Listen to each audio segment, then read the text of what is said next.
Hello mga paps, welcome back to my vlog. Ayan, so ngayong araw mayroon na naman tayong i-demo, no? So mayroon tayong i-review ngayon about sa mga Twitter. So mayroon tayo ditong driver unit na yan, live na tender, no? Yan, so 400 watts. At mayroon tayong Broadway na 300 watts.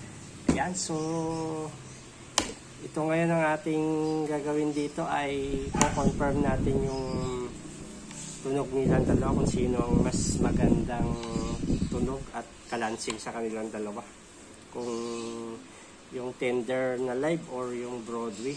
Ayan, so yan ngayon ang ating gagawin. So para malaman natin sa dalawang unit na ito kung sino ang pinaka magandang kalansingan tunog. Kaya yan, so ano pinintay natin? Let's go na mga paps. So hello mga paps, ito na.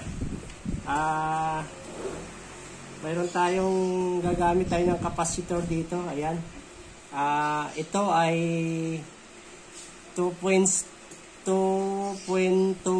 UF. At itong isa, ano to, pang electric pa na capacitor, no?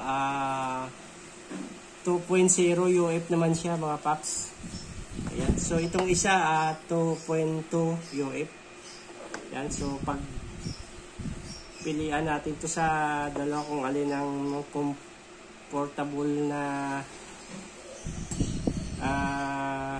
para dito sa ating driver unit, kung anong bagay na kapasitor sa kanya.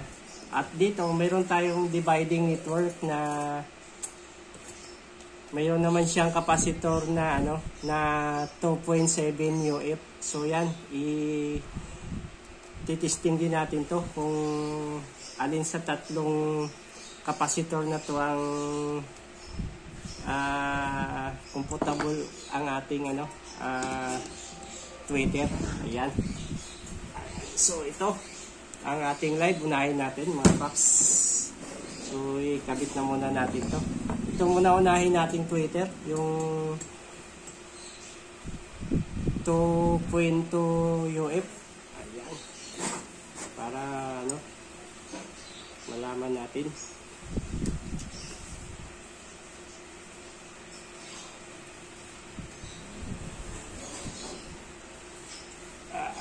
Sino kaya sa dalawang maganda ang kalansing nito?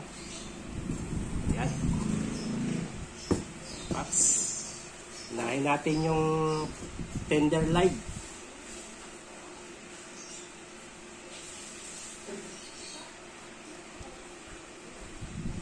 So mag-play music na tayo. Ito na yung gamit natin mga paps, yung concert na 5 auto. So mag-play music tayo.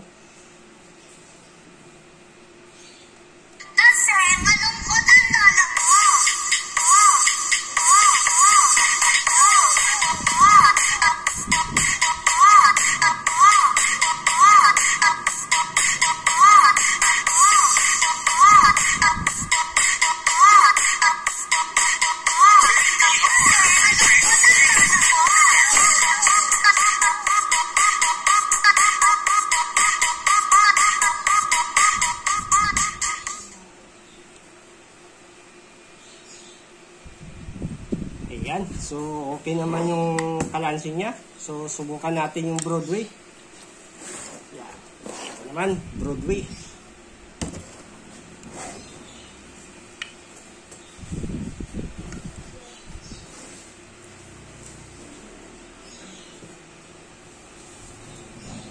Ayan, Broadway.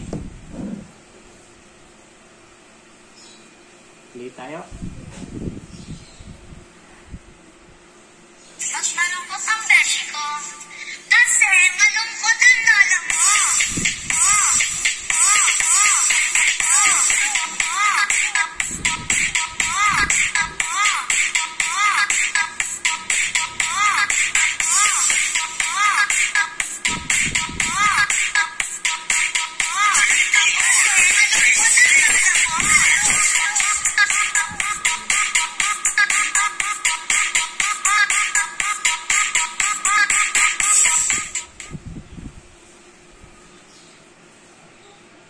paps, parang mas makalansing tong yung Broadway So subukan natin ulit yung yung live.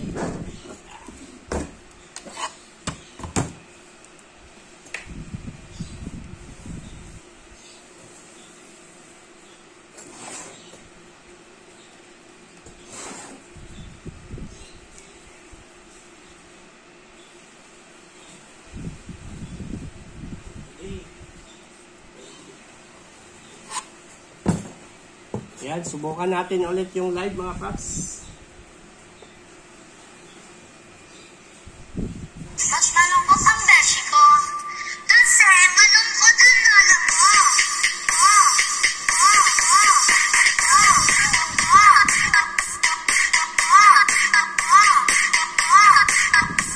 Yan, parang sim lang naman yung tunog nila mga paps, saka yung kalansing. So magpalit tayo ng kapasitor.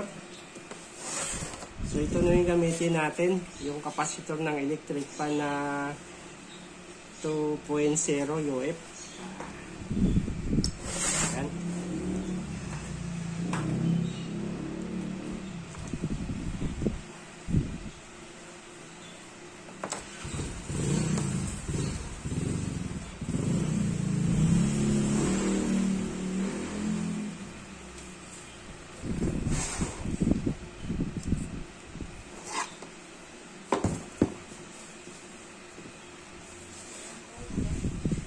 Play music tayo.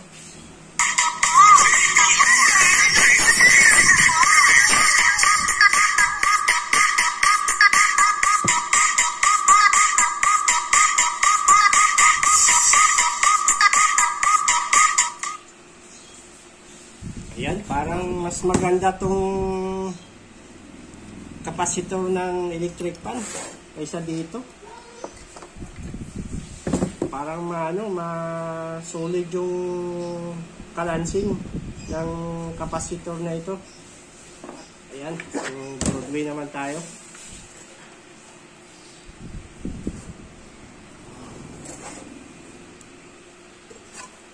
Ayan, Broadway naman tayo mga paps.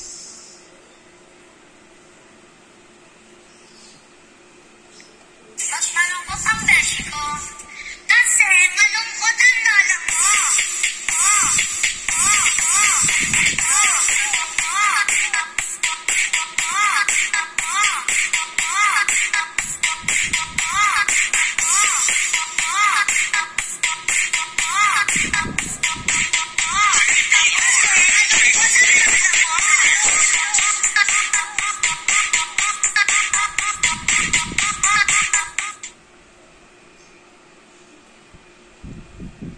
Ayan mga paps, para hindi naman sila magkakalayo ng tunog ng live na tender. Parang same lang yung kalansing nila. Ayan, so maglagay tayo ng dividing. Dito naman sa dividing natin ay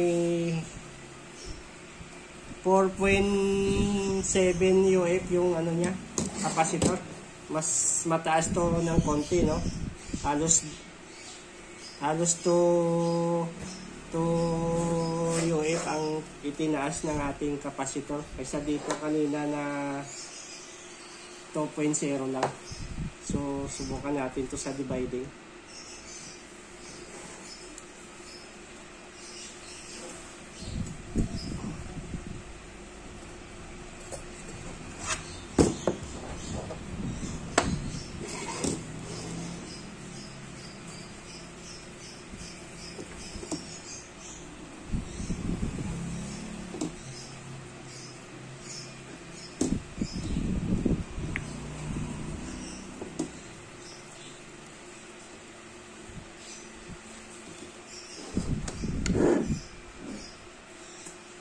Ayan mga paps, naka-dividing tayo. 4.7 yung kapasitor natin. So mag-play na tayo. Mas malungkot ang beshi ko. Kasi malungkot ang lola mo.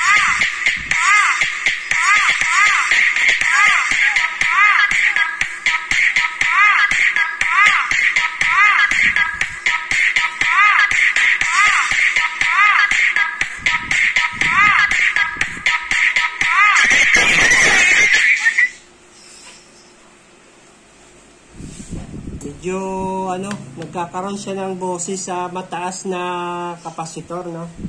Medyo feeling ko dito sa Twitter na to, mas compatible sa kanya yung ano, yung 2.0 UF ito kaysa dito sa 4.7 na kapasitor. Nawawala yung kalansing niya, mas mataas masyado, para hindi siya compatible, no? Parang okay sa kanya yung 2.0 lang. Yan, so balik tayo sa ano, lipat tayo sa live natin sa Tinder.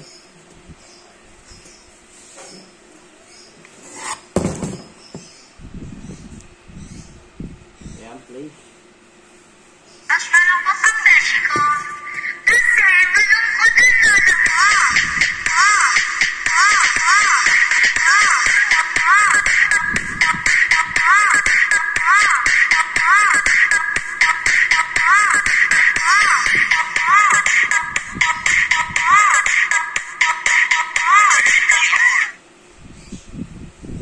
Ayan mga paps, no? Nagkakaroon siya ng boses dito sa dividing. Parang hindi... Parang mas okay pa yung tunog na naka-series lang tayo sa kapasitor na walang dividing. Parang iba yung tunog. Mas okay pa tumunog dito kaysa naka-dividing tayo. O dahil mataas lang yung UF ng ating kapasitor dito sa crossover. Kaya... medyo nawawala yung kalansing niya, no? Ayan, so try natin magpalit ng music na iba.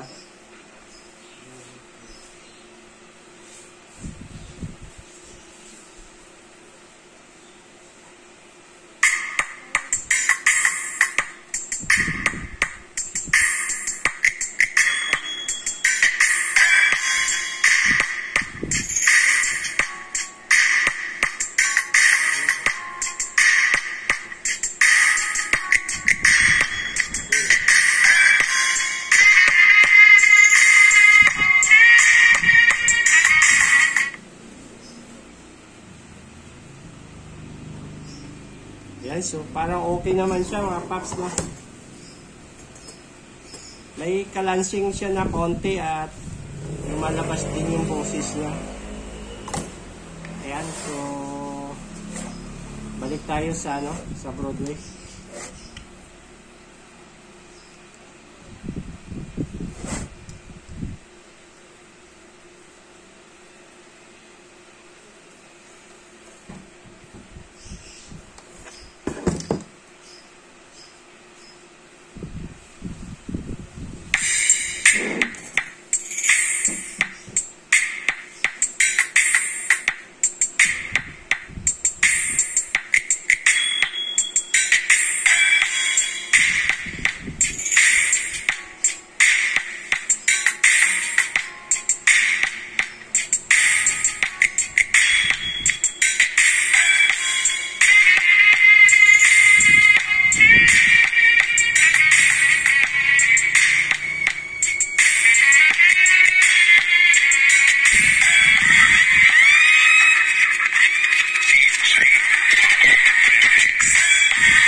Ayan, so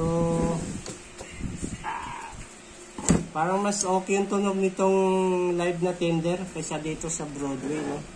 Medyo malinis yung kalansing niya, saka mas maganda yung tunog niya kaysa dito.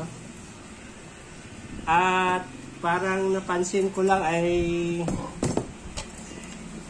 parang mas okay pa yung tunog niya na naka-series lang tayo sa kapasitor kaysa gumamit tayo ng dividing network. Parang nagkakaroon siya ng nagkakaroon sila ng boses. Parang okay pa yung ganito lang eh. Yung walang dividing. Ayan, try natin ulit. Walang hindi naka-dividing.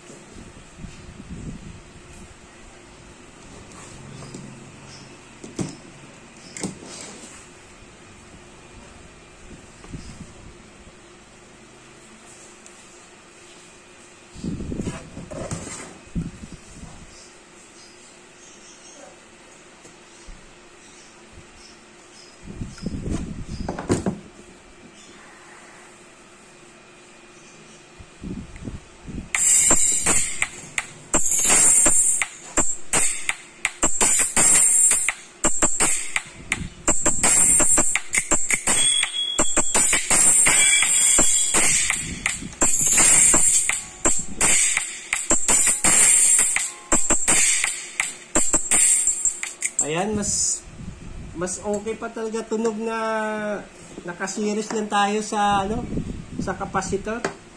Parang mas makalansing siya kaysa dito na naka-dividing tayo. Parang nagkakaroon siya ng boses kapag naka-dividing. Lumalabas yung boses niya at nawawala yung kalansing niya. Pero kapag naka-series lang tayo sa capacitor ay mas makalansing siya na nawawala yung boses.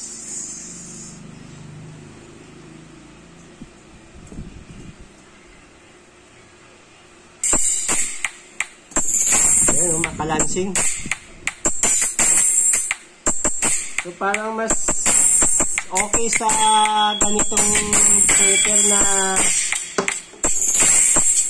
naka 2.0 US lang, no? Parang swabe. Kaysa yung mas mataas na capacitor sa 4.7.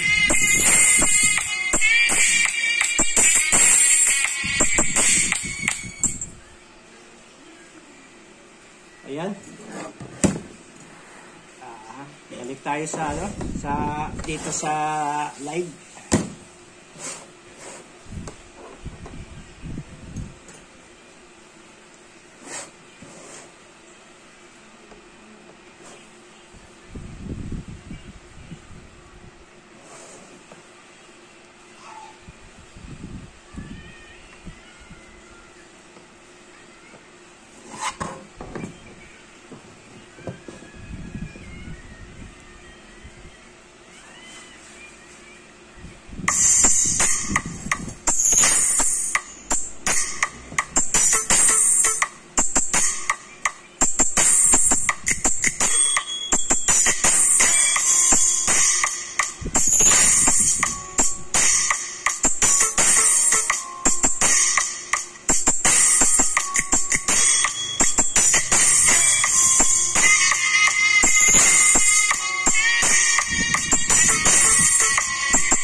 Ayan mga paps, no?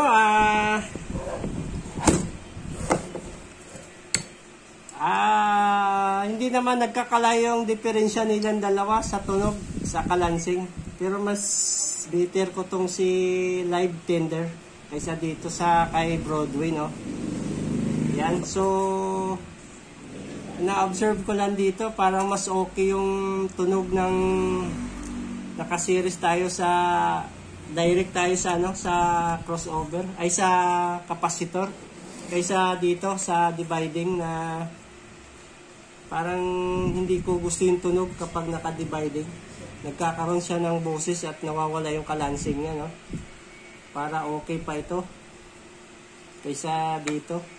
O dahil siguro mataas lang yung capacitor niya kaysa dito sa 2.0. Pero parang mas better sa kanya yung ganito lang kababa na capacitor, yung 2.0, kaysa dito sa 4.7. Ayan, so okay. Kunti lang naman diferensya ng tunog nila mga paps sa Broadway saka sa Live na Tender.